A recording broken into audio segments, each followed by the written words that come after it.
Hi there and welcome. I took a wrong turning on my own journey of doing all I can to help Miss Letby last week, and unfortunately took some of you along with me, wasting your time and unwittingly misleading you. For that I am truly sorry. Believe me, as someone to whom high standards in these things is of paramount importance, the experience was a lot more painful for me than for you.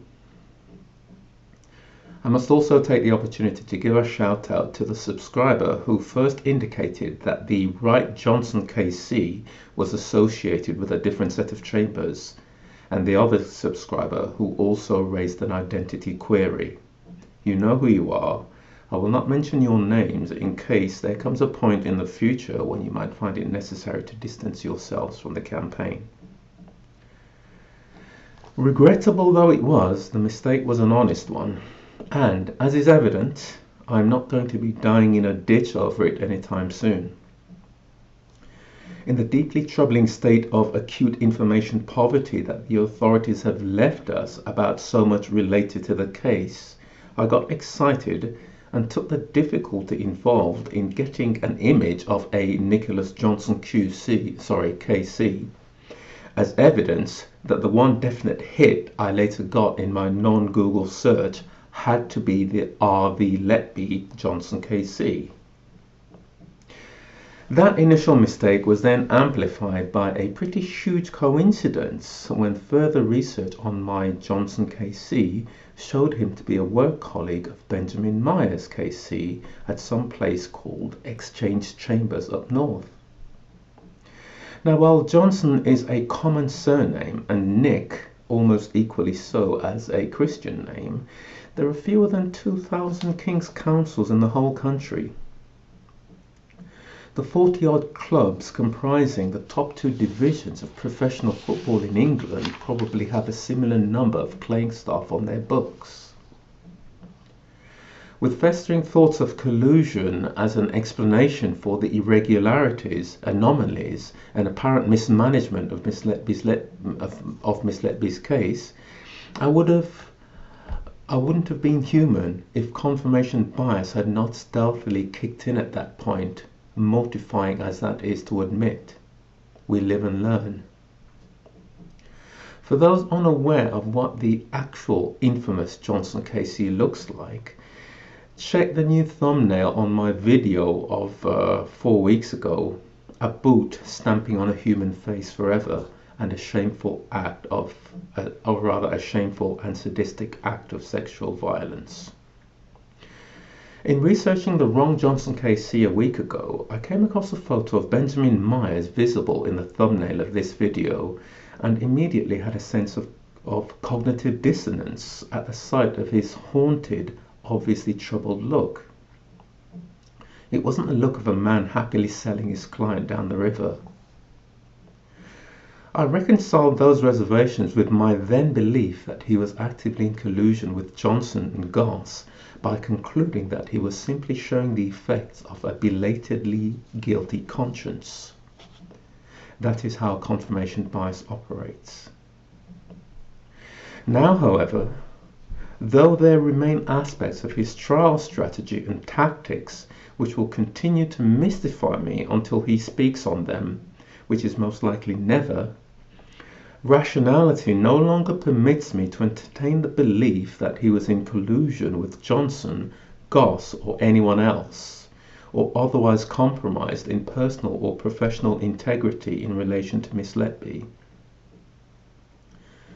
I concluded last week's now deleted video with the observation that his opening statement was one that would have seen Miss Letby exonerated by any 12 living Oxbridge graduates of whatever age, but was never likely to find the same traction with those less intellectually engaged and more possessed by their emotional life than by such intellectual life as they might have. On that basis, I surmised that the opening statement would represent among the most subtle and readily deniable ways of throwing the case. However, no one, no matter how deviously Machiavellian and prodigiously intelligent, could realistically expect to see Miss Letby convicted by jurors who had knowledge of the details of her grievance and the existence, content and conclusions of the Royal College of Paediatrics and Child Health's report. We now know from testy exchanges quoted in the trial transcript that Myers strived manfully against the intransigence of the corrupt Goss to have both admitted as evidence.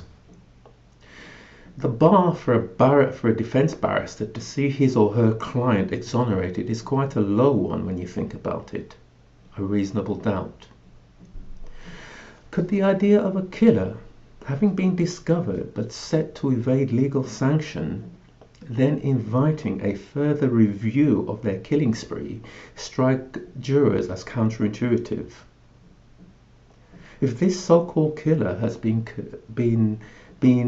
committing as yet undiscovered crimes, then further scrutiny of events is just about the only method by which that hitherto unnoticed evidence of criminal activity might be brought to light. Even if that evidence of criminality were to be missed on a second occasion, a return to the unit, the sole demand of the grievance, would inevitably be to do so under a cloud in the eyes of the thwarted consultants at the very least, and almost certainly to have her work subjected to increased scrutiny, a huge constraint on future criminal activity. That open courting of possible incrimination and apparently insane insistence on being returned to an environment where future serial killing activity without arousing suspicion would be incredibly challenging, to say the least, would be more than enough to constitute the required reasonable doubt in the mind of any conscientious juror. This is something I feel able to say with great confidence, as even without awareness of the RCPCH report, knowledge of the details of the grievance alone were enough to cause me to change from unquestioning acceptance that Miss Letby was a murderer to a settled conviction that she was no serial killer. We are all cut from the same cloth in terms of our patterns of thought, so I cannot see the reactions of jurors to details of the grievance being qualitatively different to what my reactions were. Then we have the RCPCH report.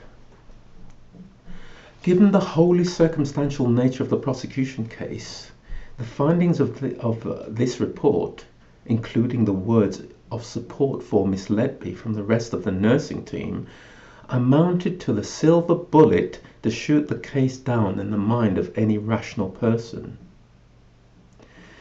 If there is a mundane, familiar and credible explanation of the spike in deaths in the known day-to-day circumstances of that neonatal unit, there is no need for a serial killer to explain it. Ask yourself this question: could any conscientious juror with knowledge of the details of the grievance and the Royal College report have convicted Miss Letby? Before answering the question, please remind yourself that even in the absence of that information, those jurors were in deadlock for almost 3 weeks, obliging Goss to call them back in and pointedly remind them that there was no suspect in the case except Miss Letby, and she herself had conceded in cross-examination that the insulin babies must have been poisoned. The answer to your question has to be a resounding no for this reason. Details of the grievance constituted an intuitively compelling basis for a reasonable doubt of guilt. That information, in combination with the content and findings of the Royal College of Paediatrics report, would have, post-exoneration of Miss Letby, taken us into territory of an inquest as to why £2 million of taxpayers' money had been wasted on such a wild goose chase of a prosecution. The exclusion of those two documents was therefore to fatally wound Miss Letby's defense case, thereby rendering her prospect of freedom stillborn even before she took her place in the dock of the court. We have to be able to see this. It is not a question of reasoning backwards from the outcome of the trial to arrive at that conclusion either. Even a basic grasp of the facts of the case would make that impact of their exclusion discernible from the time the decision to exclude them was first made. The obviously catastrophic impact on the defense case of those exclusion is the best evidence we can have of the motive behind keeping jurors in ignorance of the grievance and the report. If Goss had some other consideration in mind for excluding them, he necessarily would have needed to balance that against this catastrophic impact on Miss Letby's defense, it being obviously the most significant factor of exclusion or from exclusion. A conscientious decision maker would then have subordinated that hypothetical, less impactful consideration to the most serious consideration of all, that of fatally undermining the defendant's prospects of exoneration, resulting in a decision not to exclude.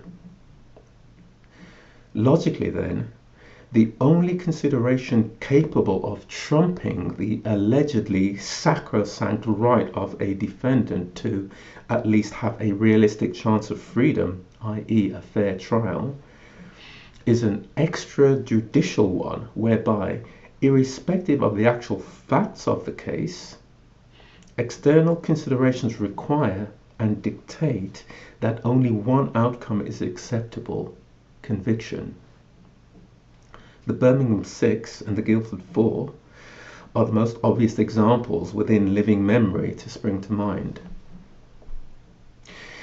In the past, I have responded to comments asserting that the criminal justice system or the judiciary are either corrupt or just not fit for purpose, with the argument that the problem isn't them, but the freedom of faceless bureaucrats to interfere with their functioning in what are in practice untraceable ways.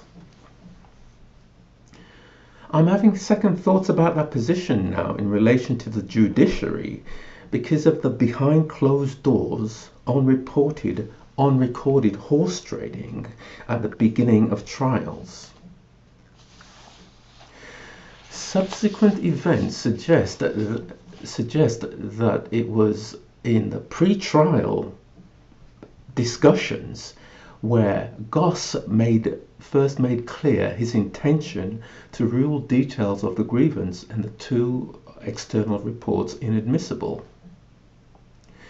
My evidence is something the slimeball that is Johnson KC brazenly asserts in his opening statement on day 4 of the trial, the first in open court, and Myers' own maddening tiptoeing around the subject of Miss Letby's grievance in his own opening statement. I will give the relevant details from both opening statements in a few minutes, but need to stay with this point for the moment. Those two decisions and the weight Goss allowed Johnson to place on the insulin cases in introducing what amounted to a presumption of guilt for all the other counts formed an irresistible pincer ensuring Miss Letby's conviction on multiple counts. I still see the hand of a bureaucrat behind Goss's decisions there, because while he could have just woken up that morning and decided to put a very heavy thumb on one side of the balance, it would have been career suicide, although his pension would have been unaffected. If he had simply gone rogue, the Court of Appeal, apropos of nothing, would not have felt itself constrained to scandalously comment favourably on his handling of the case. Goss was clearly under instruction, but the point is this: any judge in his position could have made the decisions he did off their own bat and remained in place on the trial to bring it to the conclusion consequent to those decisions, only being made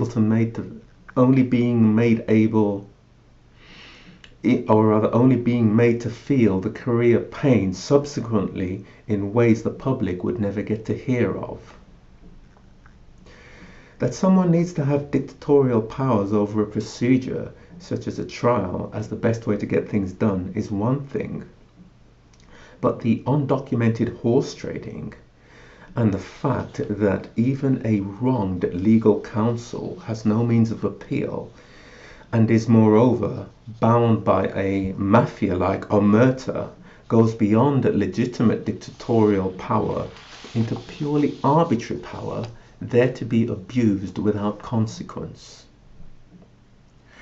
What else can you call it when the fact of very dubious decisions setting a case on an inevitable course, obviously prejudicial to the defendant, can only become known if you 1. Wait a few months, 2. Happen to have a spare £100,000 lying around, and 3.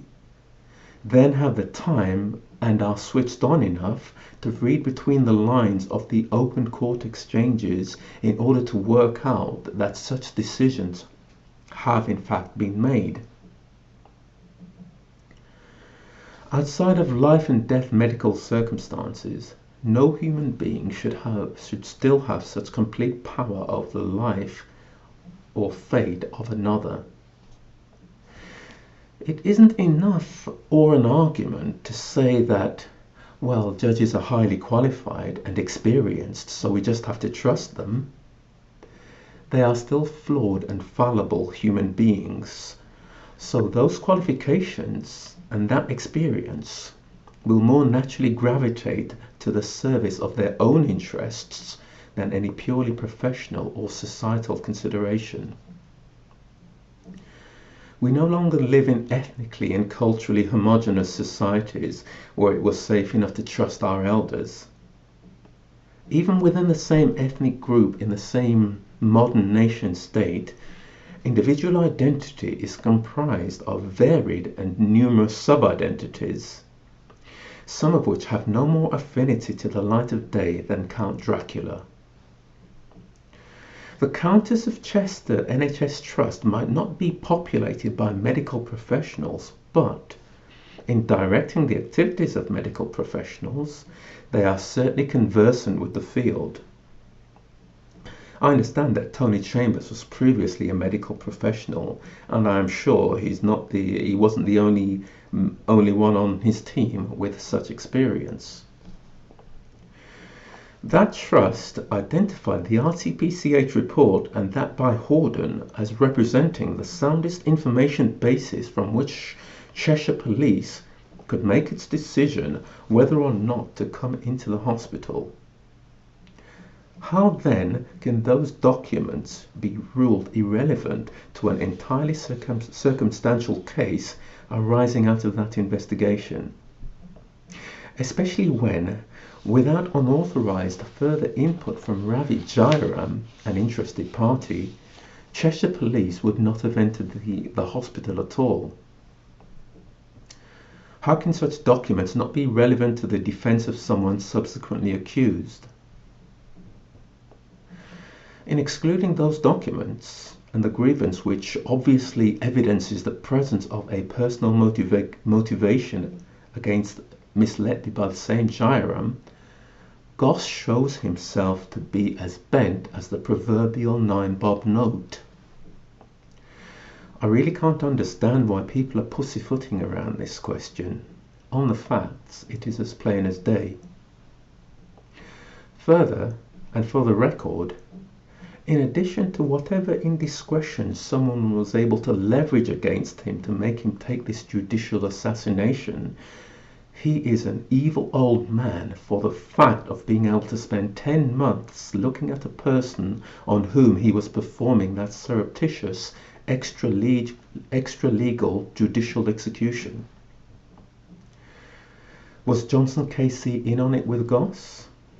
I don't think so. He wouldn't need to be, although he wouldn't be much of a lawyer if he hadn't been able to work out by the end of those 3 days of horse trading that Goss was intent on performing a judicial hit on Miss Letby. What would anyone do in such circumstances? Well, probably just make no comment and get on with their own job. This brings us back to my earlier reference to content in his opening statement, giving insight to Goss's corruption in setting up the case for a prosecution win. Having been given to understand myself that the RCPCH report and the Horden one had simply not been part of the trial without any explanation as to how that came about, I was gobsmacked when I found them being referred to by Johnson in support of the prosecution case. He starts out telling the jury that babies who had not been unstable at all or on the mend suddenly deteriorated for no reason at all.